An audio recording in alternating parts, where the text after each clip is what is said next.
Rukizangabo Shami Official TV. Yemwe mwabatuye Yerusalemu mwe muraho murakomeye na amahoro ndi Rukizangabo nkaba ndi kuri channel yitwa Rukizangabo Shami Official TV. Ubushize ndi kumwe na mugenzi wanjye Sam twavuze ku rubanza rwa Dr Bishop Sam Mugisha Mugiraneza, tuvuga uko rwaciwe, tuvuga uko byagenze. Ibyemezo by'urubanza mu byumve ko nta kintu twabihinduraho, nta n'icyo twabivugaho, ariko twe nk'itangazamakuru tugira uburenganzira bwo gusesengura ibyabereye mu rubanza, tukaba twagira icyo tubivugaho. Ni nacyo twabivuzeho rero, tuvuga ukuntu Dr Bishop Sam Mugisha Mugiraneza nubwo yafunguwe, ariko ku rundi ruhande hari ibyamuhamijwe, dosiye ye iranduye kuko yahamijwe biriya byaha mwumvise birimo ibirenga amezi 6 bigera no mu myaka 3 n'indi subitswe n'ibindi mwarabyumvise.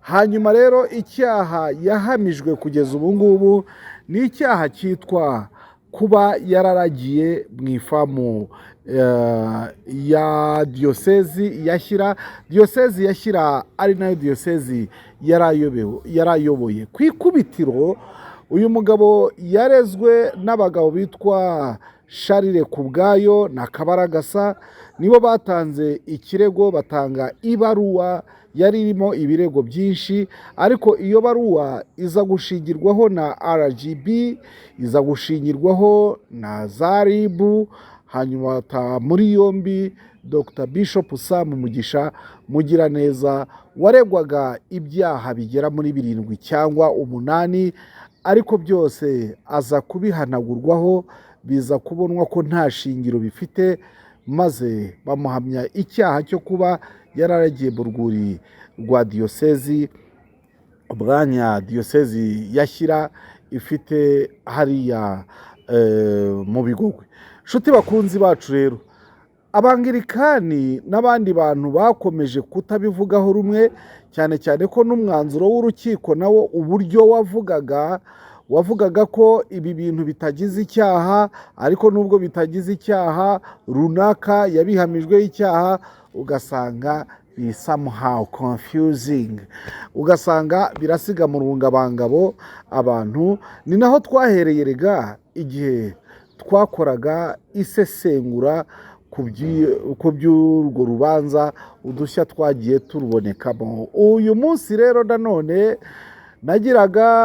ntanagize nerekera mu majyaruguru y'u Rwanda, njya kureba ibyangirikani uko bimeze, nza kuvumbura icyo ngiye kubabwira. Ubwo narebaga ibyangirikani ngendeye kuri urwo rubanza, nabonyemo ibintu byinshi. Nabonyemo ko niba Dr Bishop Sam Mugisha Mugiraneza yarahamijwe ibyaha bikagera naho habaho kwanduza, navuga ko ari ukwanduza dosiye, kubera ko iyo dosiye yawe imaze amezi 6, igihano cy'amezi 6 kugarura hejuru, burya hari ibyo uba utemerewe. Uwavuga rero ko dosiye iba yanduye, ndumva atabaciye inka amabere. Ni nako byagenze rero, ariko mu bushakashatsi bwanjye nigeze gukoraho no mu biganiro bishize, naje kubona ko niba kiriya ari icyaha koko,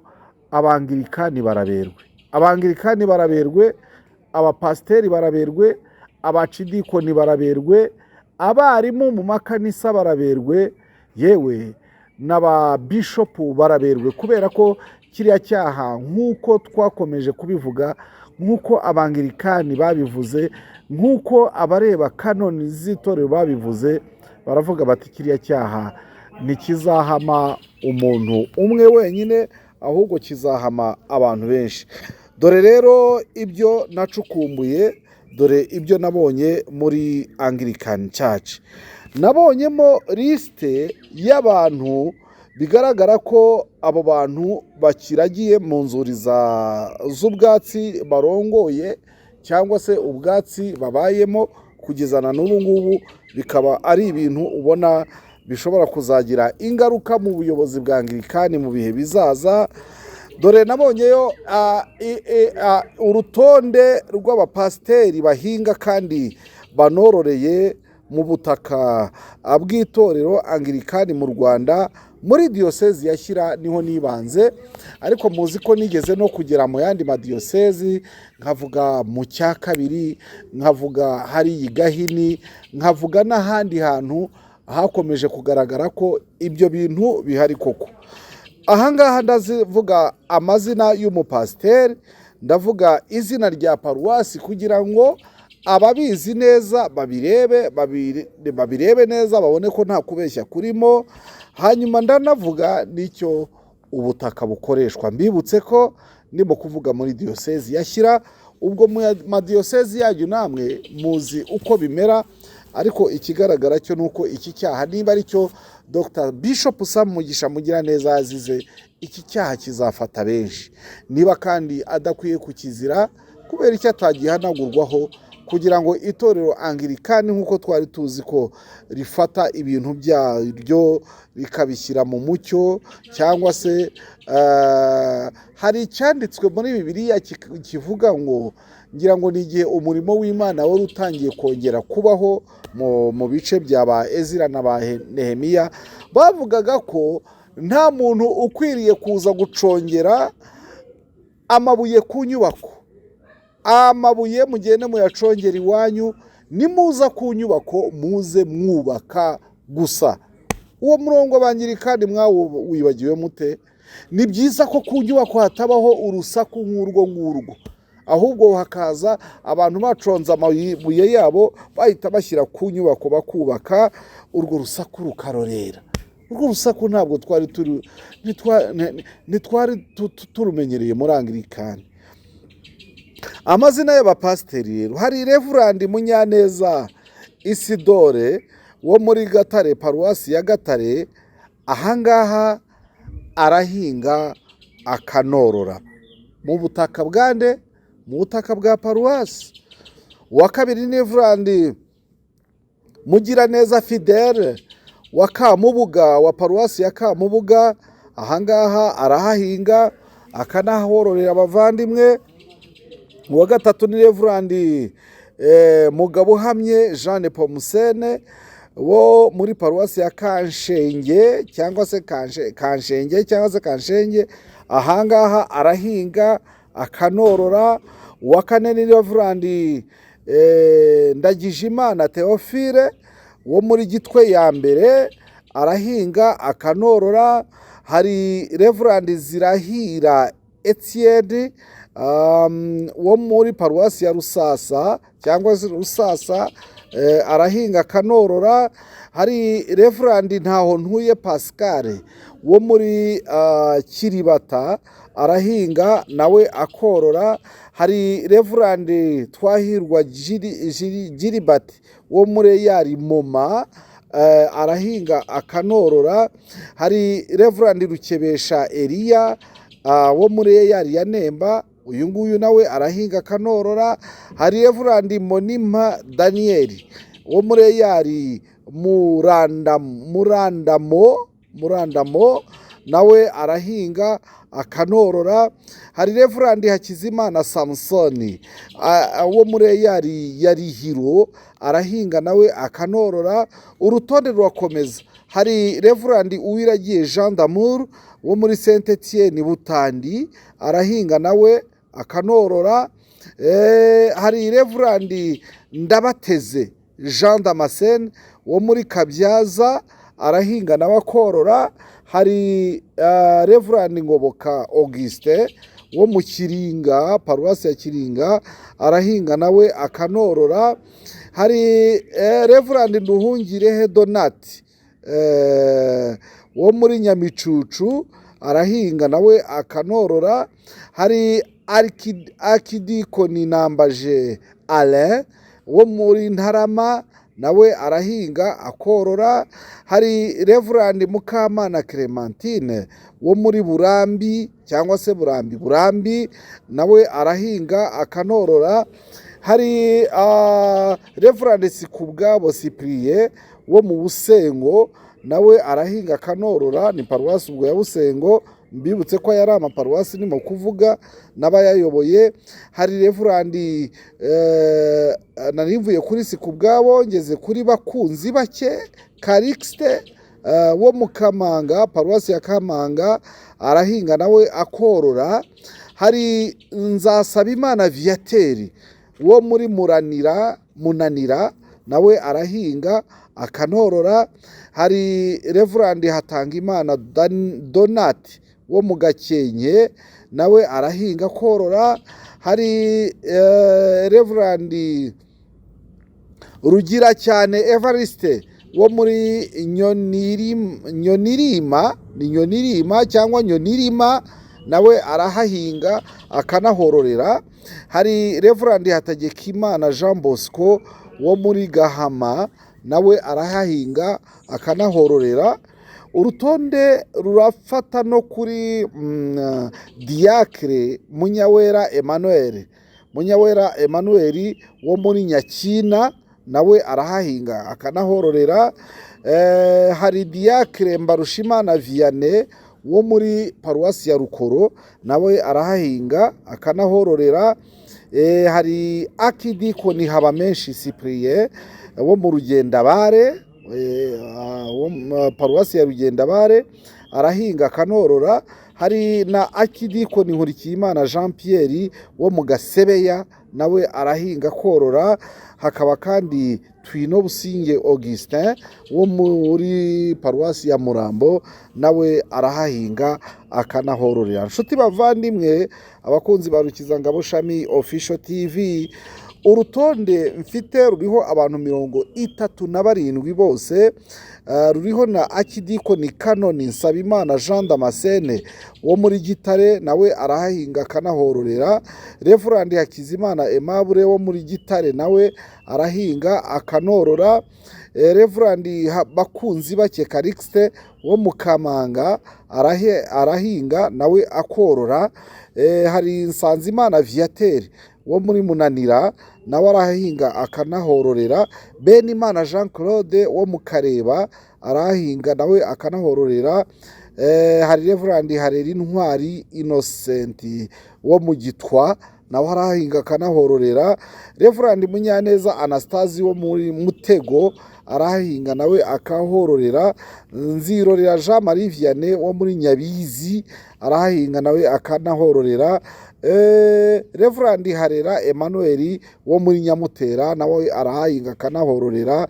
Reverandi Nirere Emmanuel wo mu Ijomba nawe arahahinga akanahororera. Iyi ni liste yo muri diocese ya Shyira igeze mu bantu 37 bayoboye paruwasi, abaparuwasi hariya muri diocese ya Shyira. Ariko nk'uko nababwiye, iki ngiki niba cyariswe icyaha, cyiswe icyaha, nako reka ne kuvuga ngo niba cyariswe icyaha, cyiswe icyaha kuko cyakojeje Dr Bishop Sam Mugisha Mugiraneza muri gereza amaramo umwaka urenga. Usibye no kumara umwaka urenga, yanakatiwe imyaka 3 n'andi mezi. Hanyuma ejo bundi afunguwe, bigaragara ko atahanaguweho icyo cyaha, ahubwo cyarakomeje igihano gisubitse n'ibindi. Ariko bigaragara ko icyaha cyagumyeho. Niba rero iki cyaha cyo korora, niba iki cyaha cyo kuragira, niba iki cyaha cyo guhinga mu mirima ya paruwasi ari icyaha nk'uko cyahamijwe Dr Bishop Sam Mugisha Mugiraneza, hanze aha muri AR hari akantu kako bakavuga ngo ese niba byarahamijwe uyu nguyu, niba Imana icurwa kibera cyangwa se n'abantu bayo bacurwa kibera, bizagenda bite mu bashumba bamwe bakiri muri iyo mirima, muri iyo myanya bakihingaho? Ikindi, mu rukiko hari ababishopu batanze ubuhamya ko ari umuco wahozeho kandi n'ubu ngubu ukiriho mu itorero Anglikani. Mu biganiro twakoze kuri Rukizangabo Shami Official TV mwabonye abahamya benshi bavugaga bati biragenda bite muri Anglikani ko ibingibi, usibye ko usibye ko no kuba yaragira cyangwa se agahinga mu mirima ya diyosezi cyangwa se mu mirima ya paruwasi. Usibye n'ibyo, abakirisitu bo muri Anglikani batangaga n'umuganda, sinzi n'ubu ngubu bikibaho, batangaga n'umuganda, umuganda wa paruwasi, ariko uwo muganda akaba ari uw'umushumba wa paruwasi cyangwa uwa diyosezi cyangwa se uw'ikanisa. Ibyo bintu murabizi, ntimugire ngo ni ibinyoma. Natangiye ibi bintu abantu bavuga bati nyamana Rukizangabo, ibyo bihuha, ibyo binyoma byawe, uko kwivanga mu by'inkiko, abantu umva bari barangiza igicibwa bavuga bati ibyo bintu ni iki. Ariko mwaje kubona ko burya itangazamakuru akenshi ndavuga ku baryize no kuba rikora mu buryo buri professional, ntibakora batafite ibizibiti, ntibishoboka. Nk'iyi lisiti ndayifite, abasomwe bariyizi, bazi ko banakora ibyo ngibyo. Nshuti bakunzi bacu, ibyo ngibyo rero twe nk'itangazamakuru ntushobora kujya hariya ngo wihandagaze uvuge ibintu utahagazeho, wihandagaze uvuge ibintu bitari ku murongo. Natwe tuzerega ko biba bigize ibyaha, anytime banjyana mu koti bakajya kubinshinja. Niyo mpamvu tuba dufite ibizibiti byose bishoboka, tuba dufite ubuhamya, tuba dufite inyandiko, tuba dufite records zishoboka zose, kugira ngo nawe zizagushyigikire mu gihe hari abazaba bakwibasiye. Ngibi rero iyi lisite ndayifite, urumva, iyi lisite ndayifite, n'abavugwa barahari, n'ibyo bakora barahari, babiziho. Ariko abangaba sinabo bashinja ba Dr. Bishop Sam Mugisha Mugiraneza. Wasanga bari mu bamanjiriwe bavuga bati ese bizagenda bite niba uyu mushumba ahamijwe ibingibi, natwe tukaba tubikora nk'uko abenshi bagendaga bivuga, bizagenda bite?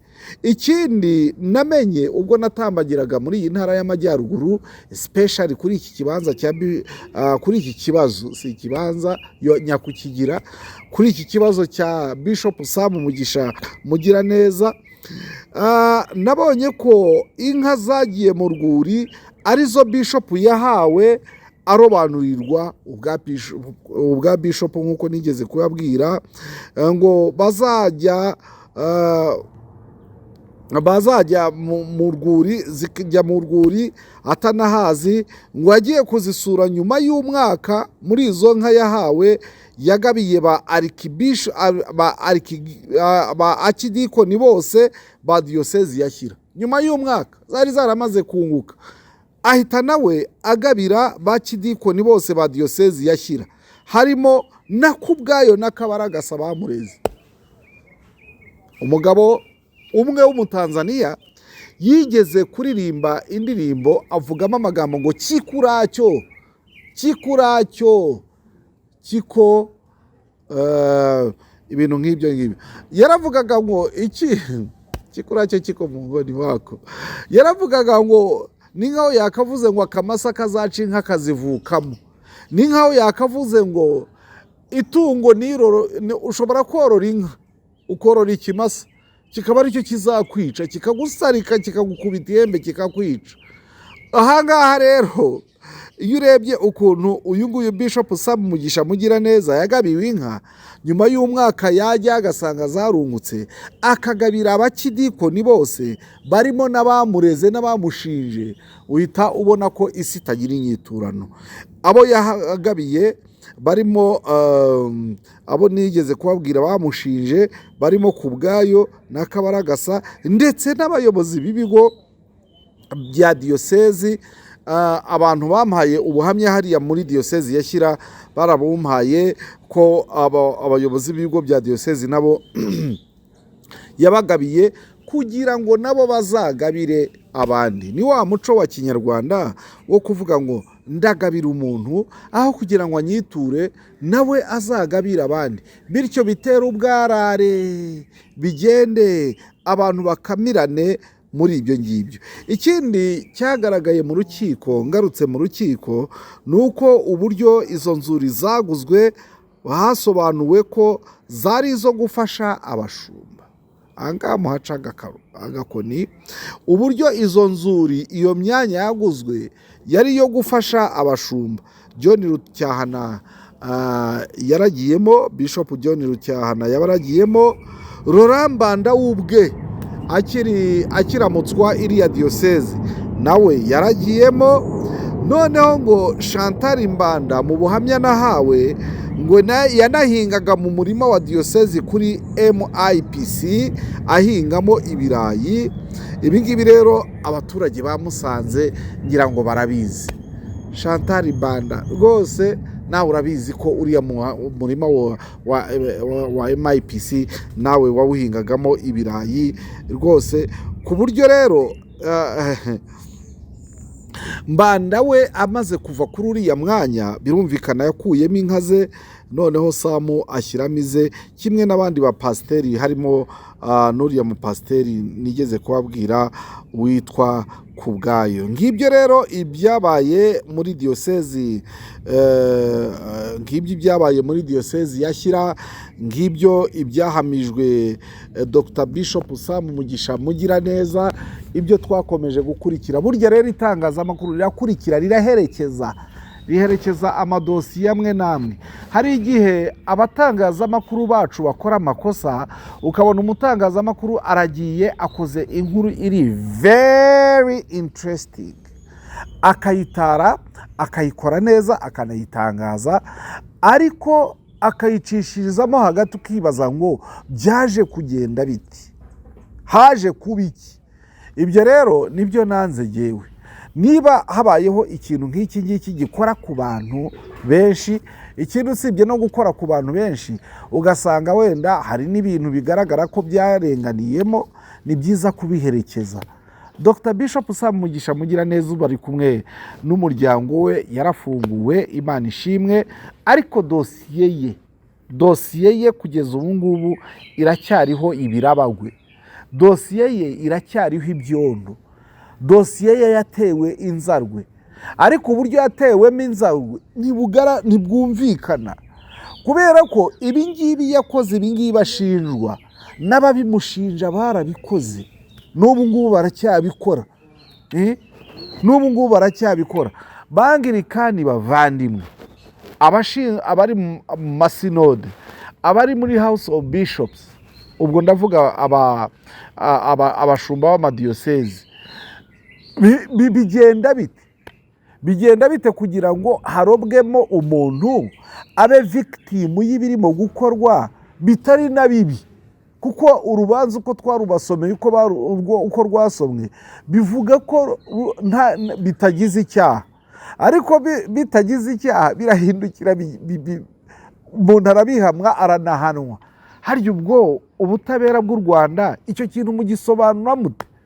Erega twakibajijeho mu biganiro by'ubushize, niba ari na naivete, niba ari uburyo tutumva amategeko, nabyo mwadusobanurira. Ariko nukuri, n'impamo ya Mungu ntibyumvikana.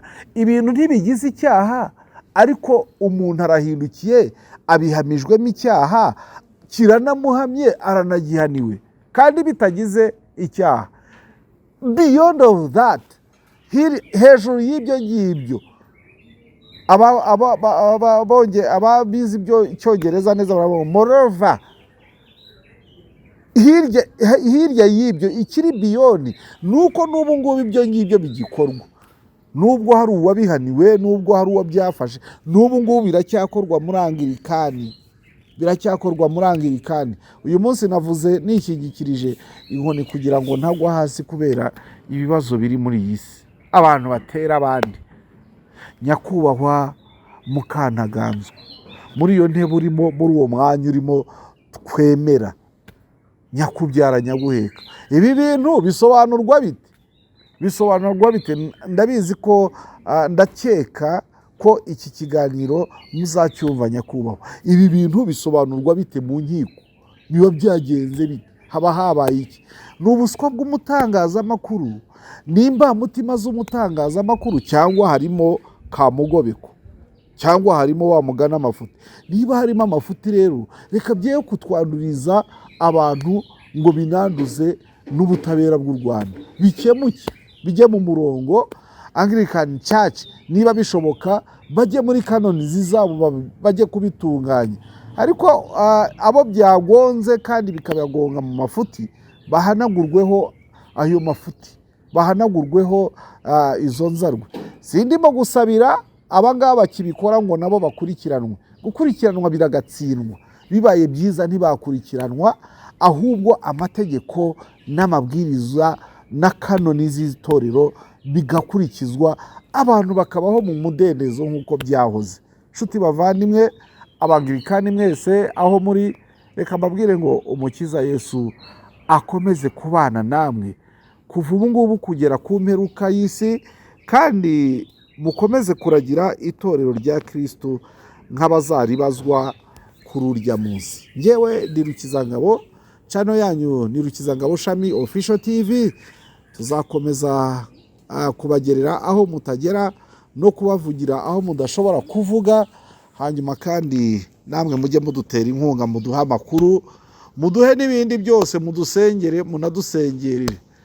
Ka kofi kanyu katugwa neza mugasengereye. Murabona umuntu aba atabikwiriye, aho kugira ngo arye inkuna ku matama yombi, kiba ari igiparu kiba kivanzemo, ariko burya n'umugani ugana kariho. Ngaho rero mukomeze kugira ibihe byiza. Uwiteka Imana irinde abayobozi ba church kuva kuri Archbishop Mbanda kuza kugera ku murayiki wo hasi y'abandi nkanjye. Imana ikomeze kurinda itorero ryayo ihereye kuri abo bayobozi, abayobozi b'igihugu cyacu bose. Mwabonye ko iyo umuyobozi afashe ibyemezo bikarishye bigera no ku baturage. Ngira ngo ibifatirwa muri Amerika murabona aho bitugeze ubu ngubu. Bibaye byiza rero abayobozi baba neza, babana neza n'Imana, hanyuma bagafata n'ibyemezo bitabangamira umukumbi baragijwe. Ngaho rero mukomeze kugira ibihe byiza, Uwiteka abamwenyurire.